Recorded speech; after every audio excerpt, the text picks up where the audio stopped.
Hey, my name is Shadowsense, and you're watching Vampire the Masquerade Shadows of New York.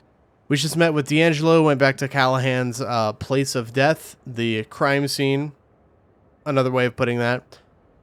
Discovered the place was wiretapped by Kaiser, the old guy in the limo from the last game, the guy who probably smells like dog shit all the time, probably.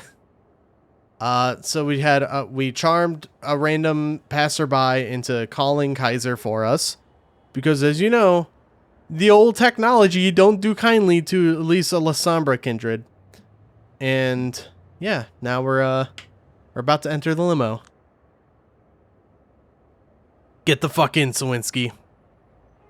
I smile and accept the invitation. Oh, boy. There he is. Kaiser, the king of New York City's information highways. Surrounded by screens, speakers, and newfangled technological gizmos of all kinds.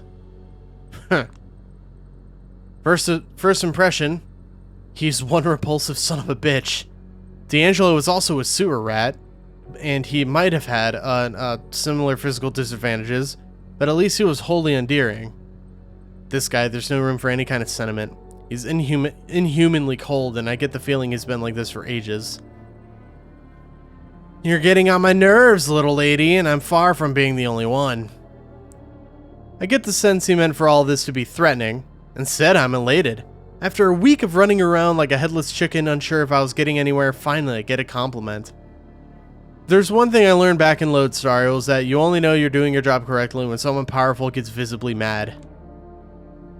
Don't piss me off, old man. If you want to escalate, I can escalate, and there's a lot of expensive shit here you probably wouldn't want me to break. Ah, yes, I did hear you and Tech don't get along. Is that why you left that mess down in the double spiral basement? He scoffs at me with pure contempt. Listen, I'll speak as plainly as humanly possible to get this through your little head, since it's obvious you're not willing to read the obvious signals. You were hired for one thing and one thing only, little lady, to suck at your job, and you couldn't even do that correctly. People keep stopping by my limo this week telling me, Kaiser, dear Kaiser, we keep trying to make her understand how hopeless she is.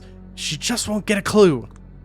She doesn't have any evidence, she doesn't have any testimony, but she still goes around knocking on everyone's doors, causing disturbances. It's such a fucking headache. Usually I try to be a jovial host, so I cheer them up. She's not that much of a dunce, I say. She's making mountains out of molehills to make herself seem useful, I say. She's about to stop. But you, in your infinite idiocy, decided to prove me wrong in the most spectacular fashion, by knocking on my very own door. Forcing my hand, threatening me even. Are you autistic or something? Huh? Can't read basic fucking social cues? Stop for 1 second and ask yourself, Cui bono? Who even fucking wants you to solve anything, let alone this case? Okay, first of all, harsh. I am autistic, thank you very much. Chill, buddy. See, this city has a delicate system set in place. Usually it's flawless, but ever since you started tinkering with it, it's been having these irritating malfunctions and it's driving people... Are you done? A weird, disgusting sound, something between a gargle and a bark, escapes his throat. Unbelievable. All I'm hearing is that you're in possession of some information that might help me solve the puzzle I was presented with. If that's the case, I'm gonna ask you to share it. I swear, you're absolutely irredeemable, you fucking garbage dump of a woman. How do I get through all the rubbish in your head to drive my point in? Don't you know who I am?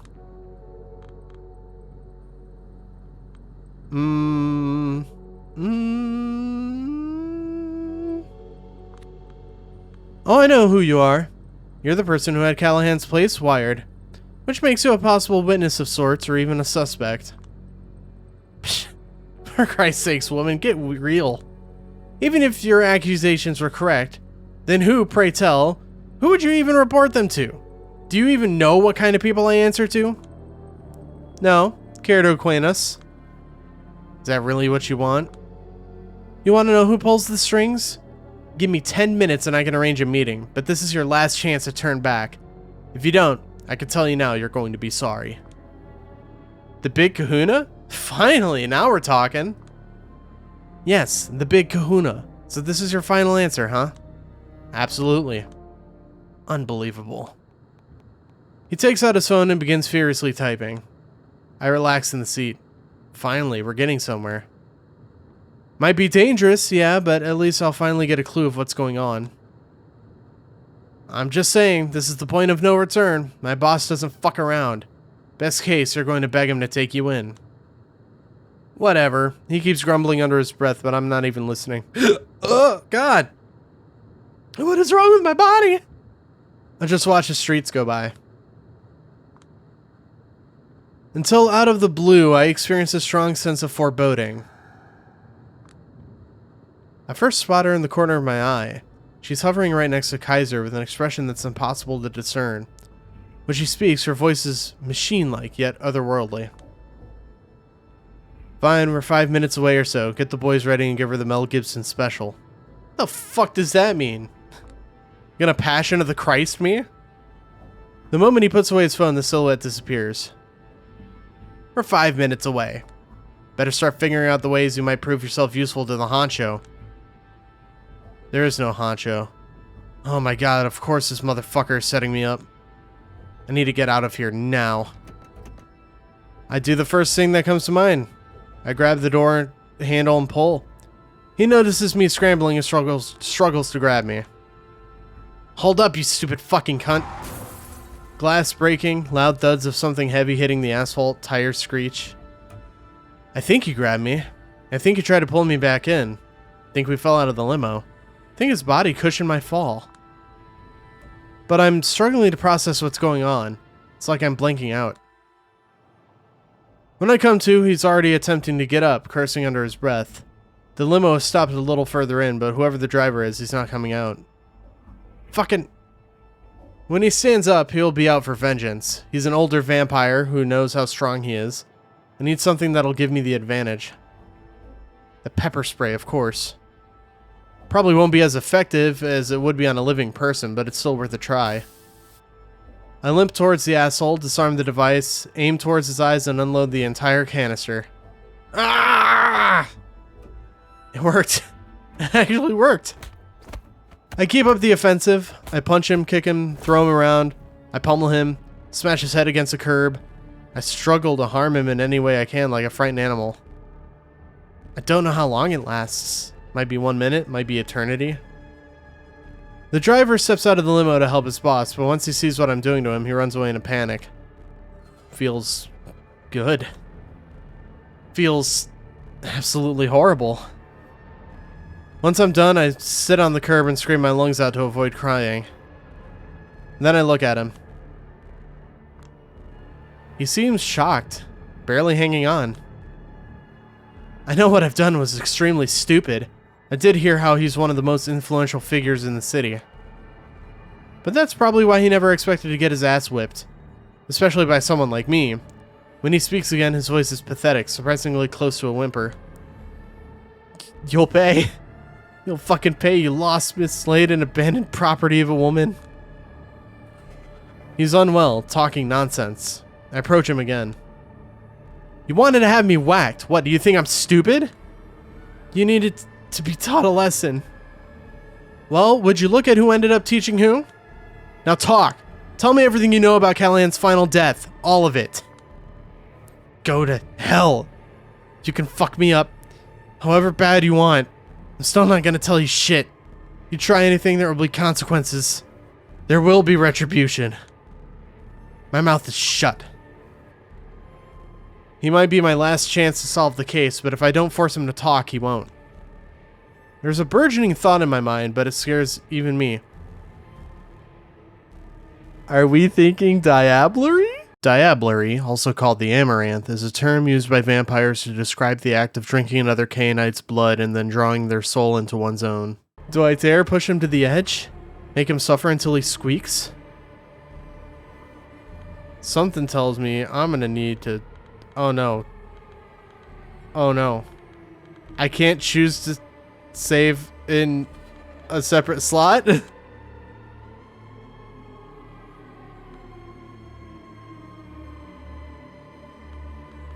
Fuck. I don't know. I don't know. Is there a good answer? Is there a bad answer?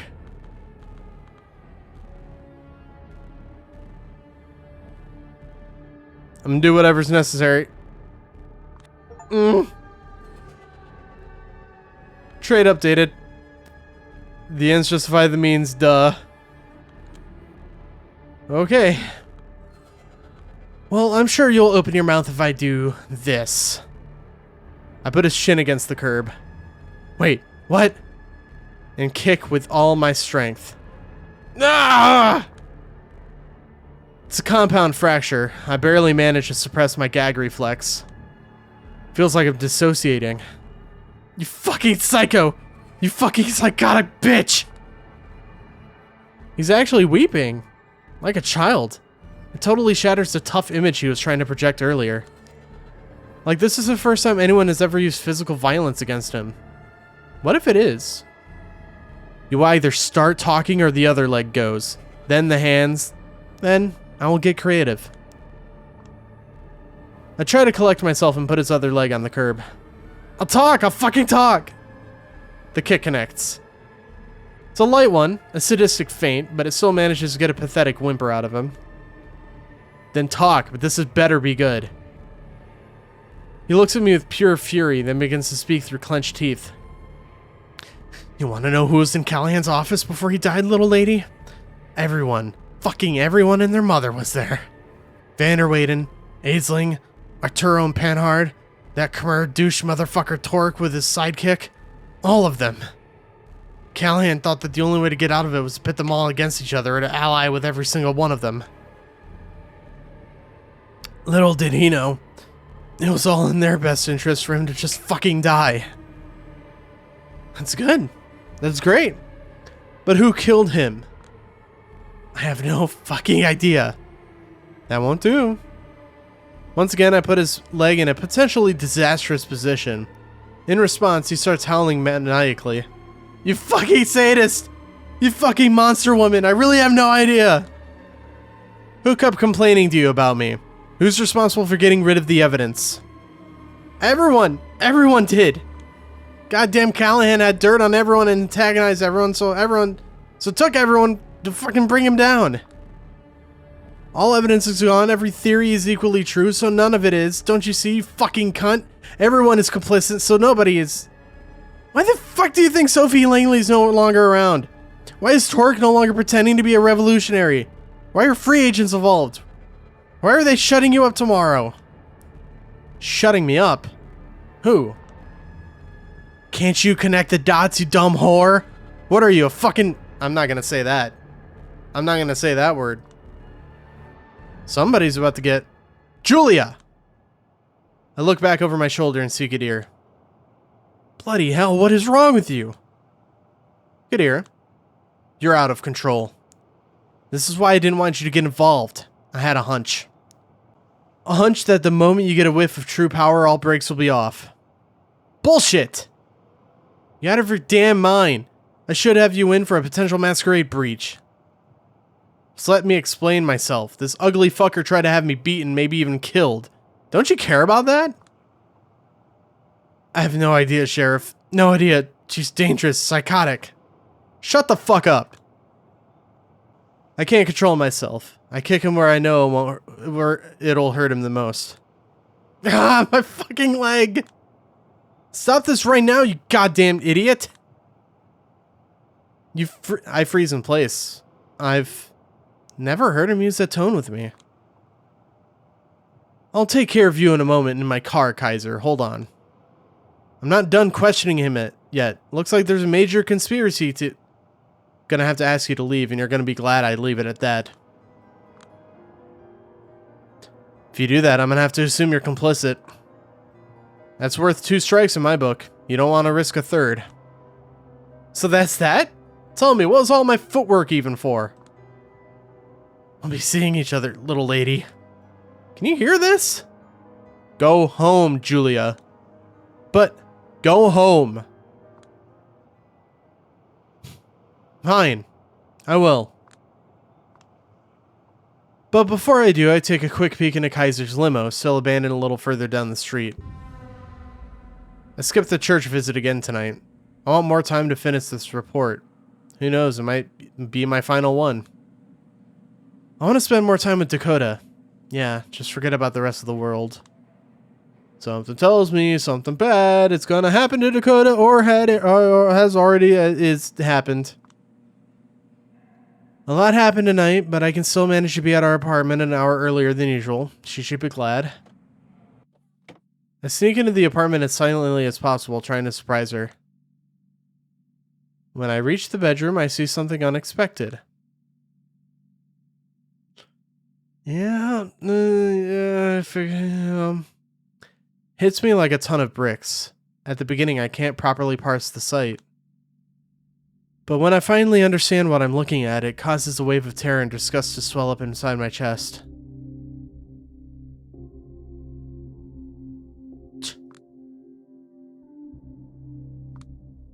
What the fuck? She's shocked to see me and doesn't know what to do. She's like a deer in headlights or a schoolgirl poorly trying to hide her misdeeds from a teacher. You're early. Yes, I am. These are my clothes, Dakota. These are my cigarettes. That's my jewelry on the table. Yeah,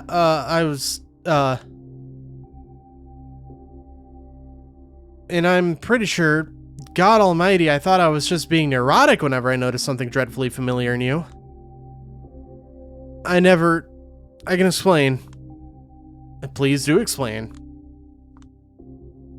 A good 10 seconds of awkward silence pass. I can see her spending an eternity in her head. This isn't what it looks like.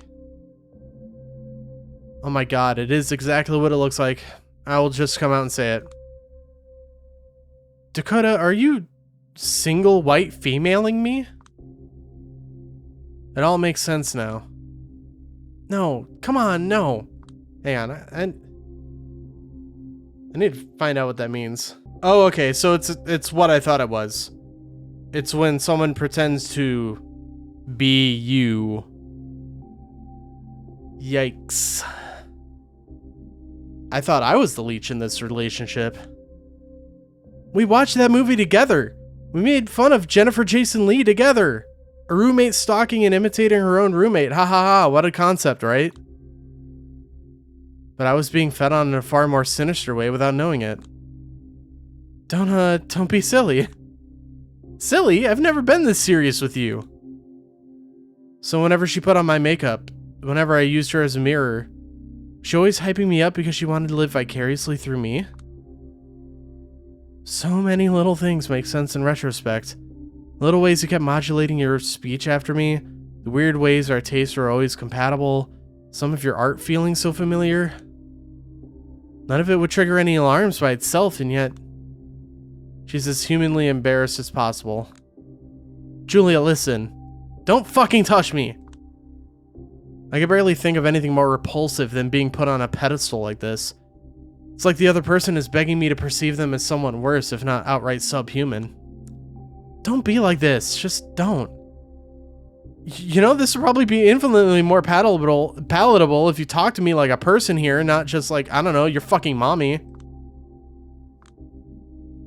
You know what? Fuck you. I've been locked in this apartment by myself because of all the pandemic shit going on. It's fucking me up.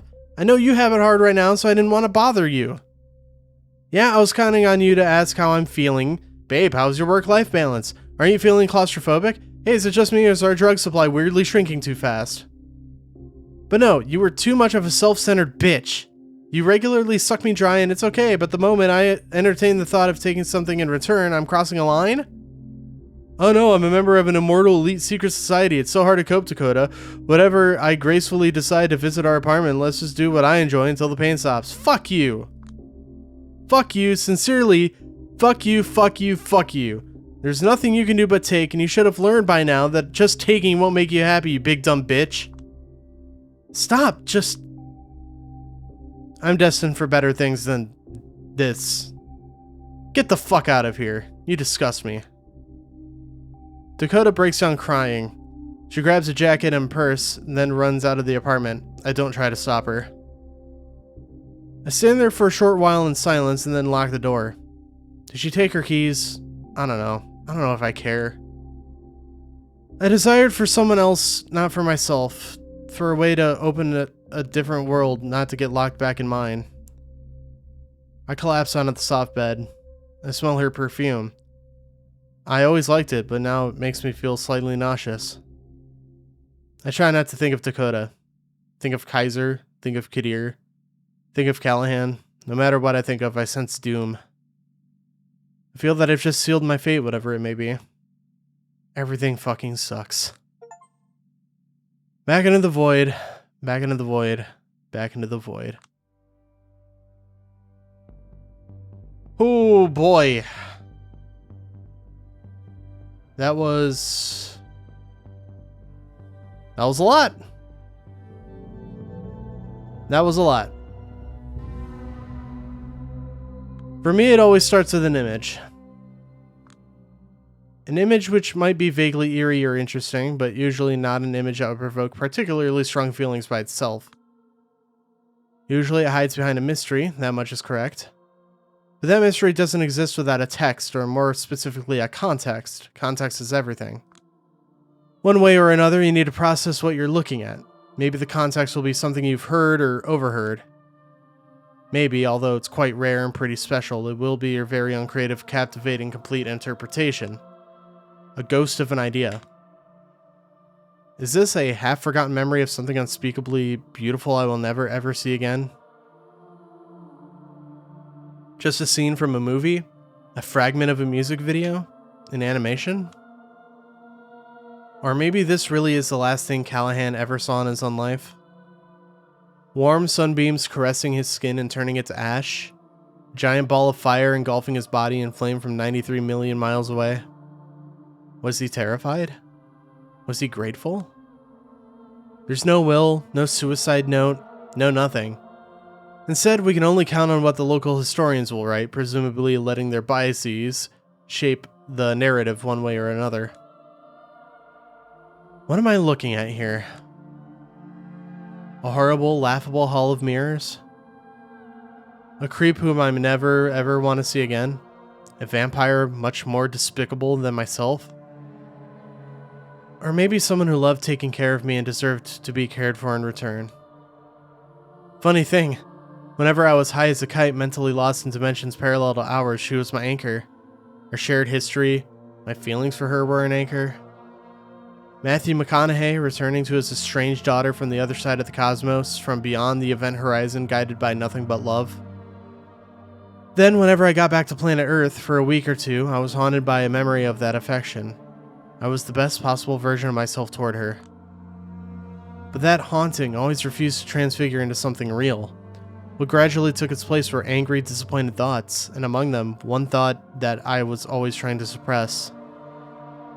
I need someone who'd know how to raise me up spiritually, but all I have is a sycophant who's always working her ass off to lift me up without understanding what I need.